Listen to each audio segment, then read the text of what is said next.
berat dalam konteks transformasi aparatur sipil negara. Saat ini ASN kita sudah lebih dari 4,3 juta jumlahnya, tahun lalu 4,2 juta. Dan memang 77% ASN kita itu adanya di daerah. Jadi 3,3 juta itu ada di daerah. Lebih dari 36% itu adalah guru, baik PNS maupun P3K. Jadi kalau guru ini kita selesaikan, nakes kita selesaikan, sebetulnya Pareto dari ASN ini agak cukup terselesaikan begitu. Karena porsi terbesarnya memang ada di sini. Nah, belum lagi kita punya persoalan tenaga non-ASN yang dari tahun 2005 kita coba selesaikan. Sampai hari ini komitmen penyelesaian itu setiap tahun coba kita upayakan bersama-sama, tetapi faktanya bukannya makin selesai, masalahnya justru makin besar. Saat ini terdata sekitar 2,3 juta non-ASN kita, yang tahun 2005 itu sisa sekitar 60.000 saja, setelah 860.000 diangkat tanpa tes menjadi PNS pada waktu itu. Jadi kita mencoba menyelesaikan persoalannya bukannya tambah selesai, tapi ternyata malah tambah besar persoalannya.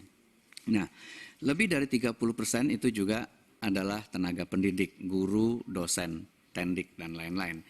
Dan ada sekitar 750.000 adalah tenaga administrasi. Ini yang barangkali menjadi concern kita bersama, karena pada saat yang sama kita sedang melakukan digitalisasi besar-besaran di seluruh instansi pemerintah melalui SPBE. Jadi kalau kita melakukan digitalisasi, biasanya piramida dari employment itu menjadi terbalik. Kalau dulu pelaksananya jadi banyak, administrasinya jadi banyak, pada saat kita melaksanakan digitalisasi, biasanya piramidanya terbalik. Nah, ini PR besar untuk kita bersama. Nah, Bapak Ibu yang kami hormati, kami mitranya adalah Komisi 2 dan dengan pemerintah itu punya komitmen bersama-sama untuk menyelesaikan ini dengan beberapa guiding principles. Pertama, penyelesaian non-ASN ini kalau bisa menghindari terjadinya PHK massal. Ini guiding principles yang kami sepakati bersama-sama antara pemerintah dan Komisi 2. Guiding principle yang kedua adalah jangan sampai anggarannya juga membengkak. Karena pada saat yang sama kita punya undang-undang yang mengatur porsi dari APBD. Ya, tadi 77% adanya di daerah, porsi APBD 30% nggak boleh lebih dari untuk biaya SDM dan lain-lain. Ini PR-nya. Lalu kalau bisa pendapatan yang diterima oleh honorer saat ini atau non-ASN saat ini tidak berkurang. Jadi ada pagar-pagar yang memang cukup ketat untuk kita coba jadikan rujukan, dan kemudian ada regulasi yang harus kita hormati bersama.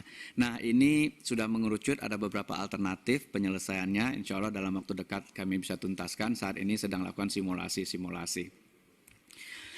Bapak Ibu yang saya hormati, melalui Undang-Undang 5 2014 kita hanya mengenal istilah PNS dan P3K untuk ASN yang bekerja di instansi pemerintah. Jadi ini adalah guiding panduan kita di dalam menyelesaikan persoalan-persoalan.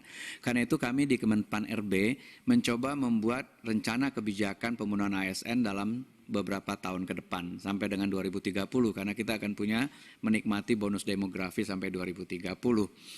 Pertama, prioritas kami adalah sektor pendidikan dan sektor kesehatan yang masih boleh positif growth-nya ASN-nya.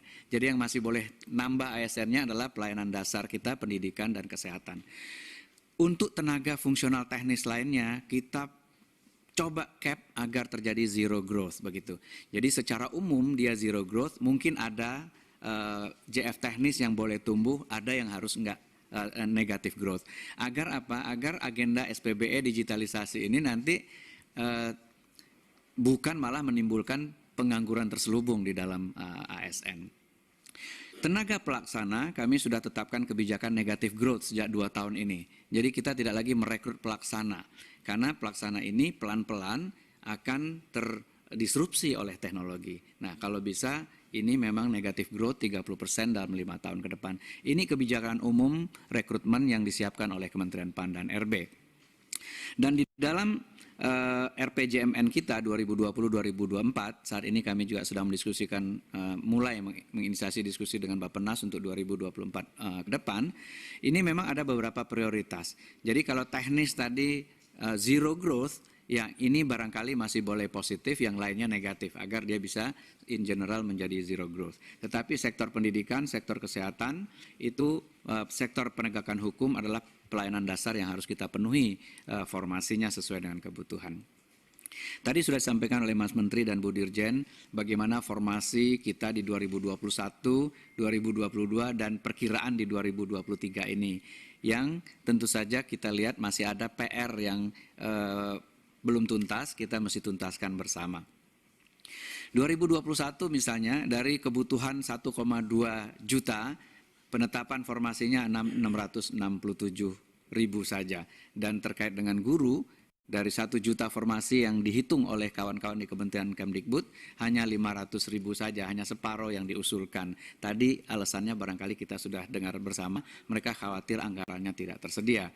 2021 ini, 2022 kita lakukan perbaikan dari proses 2021. Jadi 2021 peserta yang berhak mendaftar itu adalah THK 2, guru non-ASN di sekolah negeri, guru swasta dan lain-lain. Dengan afirmasi-afirmasi yang kita berikan kepada kelompok target tertentu. Nah, tetapi kenyataannya ternyata ada THK 2 lulus passing grade nggak dapat formasi karena kalah ranking misalnya dengan pelamar lainnya. Itulah sebabnya mengapa 2022 kita perbaiki proses bisnisnya. Jadi 2022 kita membuat prioritas-prioritas. Prioritas 1 adalah yang sudah lulus passing grade tahun sebelumnya. Jadi diberikan dulu formasi kepada yang sudah lulus passing grade. Kalau tahun sebelumnya enggak, mereka dites sama-sama, kalau kalah ranking walaupun lulus passing grade tidak dapat formasi, formasinya diambil. 2022 kita sudah mulai prioritas yang sudah lulus dulu. Prioritas 2 adalah THK 2 yang belum lulus ambang batas. Prioritas 3 adalah guru non-ASN di sekolah negeri, baru kemudian pelamar umum. Jadi harapannya adalah PR kita non-ASN ini selesai dulu, baru kemudian pelamar umumnya kita buka. Nah, 2022 pun ternyata jumlah formasi yang disediakan, keterisiannya juga masih jauh dari harapan. Dan berkali-kali dalam setiap kali diskusi masih ada perbedaan persepsi dari kami instansi pusat dan Kementerian Keuangan yang merasa sudah menyediakan anggaran, bahkan sudah diirmak, tetapi teman-teman di daerah tetap merasa jumlahnya nggak sama dengan apa yang kita butuhkan. Ini sudah dilakukan one-on-one berkali-kali oleh Bu Dirjen dengan Kementerian Keuangan, dengan daerah, untuk memastikan bahwa sebetulnya kebutuhan yang ada, formasi yang disiapkan, anggarannya sudah disiapkan. Tapi barangkali ada hal-hal yang di luar itu yang menjadi kewenangan pemerintah daerah, seperti misalnya memberikan tunjangan khusus di daerah masing-masing. Nah, mungkin tunjangan ini belum dihitung oleh teman-teman di Kementerian Keuangan. Jadi barangkali ada perbedaannya di situ saja, kalau menurut pengamatan kami dari Kementerian PAN dan RB. Karena itu permasalahan-permasalahan ini tentu harus ada terobosannya, dan tadi Mas Menteri sudah menyampaikan 2024 kita mungkin akan kami di Kementerian PAN RB juga sedang menyiapkan bagaimana rekrutmen itu bisa lebih fleksibel waktunya, tempatnya, dan lain-lain. Karena selama ini kita melakukan satu batch setahun sekali dengan rekrutmen yang begitu besar. Nah, sementara orang bisa resign, orang bisa meninggal, orang bisa kebutuhan itu tentu harus segera diisi. Jadi flexibility dari rekrutmen ini memang sedang menjadi agenda kami, dan ada satu PP yang memang sedang kita rumuskan bersama-sama, PP manajemen ASN, yang mudah-mudahan itu bisa menyederhanakan banyak hal dalam konteks manajemen ASN, mulai dari rekrutmen sampai kepada reward system, performance management, manajemen talenta, dan lain-lain.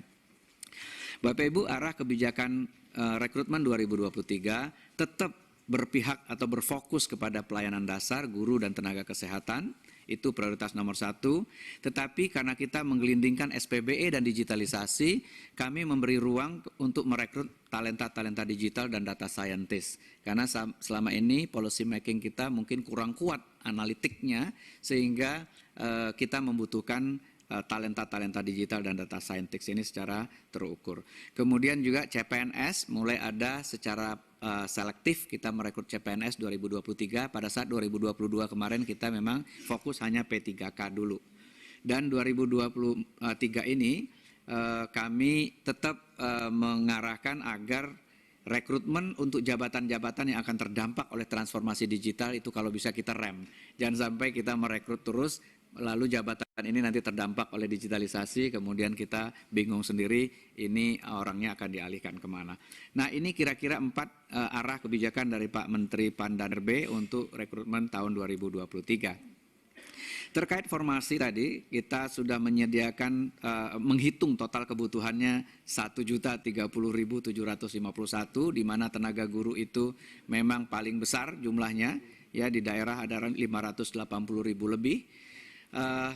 Namun usulan formasi yang masuk per 10 Mei 2023 tadi sudah disampaikan masih jauh dari harapan, masih jauh dari kebutuhan yang kita hitung sama-sama, dan bahkan masih banyak daerah yang belum atau tidak mengusulkan formasi sampai hari ini. Kemarin kami sudah berembuk dengan teman-teman di Kementerian Dikbud, Ristek, apakah perlu kita berikan lagi satu kesempatan lagi. Ya, ini sebenarnya sudah kesempatan kedua, ya 7 Mei sudah ditutup, kemudian diberikan perpanjangan, dan kalau melihat ini kan memberikan keresahan lagi kepada kawan-kawan non-ASN yang berharap tahun ini ada kesempatan buat mereka, tetapi daerahnya ternyata tidak mengusulkan formasi. Kami siap dari Pan-RB kalau diminta oleh kawan-kawan Kemdikbud untuk memberi lagi satu lagi kesempatan, apakah 1 bulan ke depan, tapi kalau bisa kita betul-betul one on one dengan kawan-kawan di pemerintahan daerah ini untuk memastikan ini ada peluang loh, ada kesempatan, ada anggaran. Kenapa kok tidak dibuka formasi, tidak diusulkan formasinya? Sementara kami by regulasi tidak mungkin menetapkan formasi tanpa diusulkan oleh PPK-nya begitu. Nah, ini yang barangkali juga ingin diterobos oleh Mas Menteri tadi, bisa nggak dalam regulasi ke depan itu kebutuhan secara nasional itu memang bisa ditetapkan oleh pemerintah pusat. Karena kalau tidak, pengalaman tahun-tahun sebelumnya hampir 200.000 formasi di daerah 3T nggak ada yang melamar.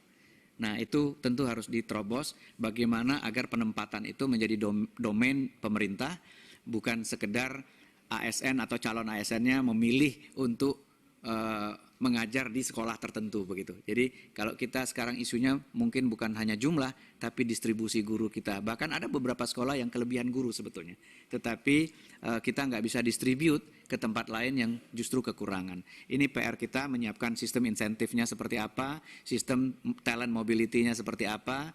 Ini insya Allah kami akan tuangkan di PP yang baru yang sedang kita rumuskan.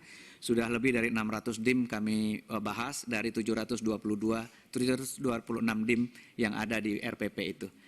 Terima kasih, saya kira itu tambahan sedikit. Ibu Ketua, saya kembalikan. Assalamualaikum warahmatullahi wabarakatuh.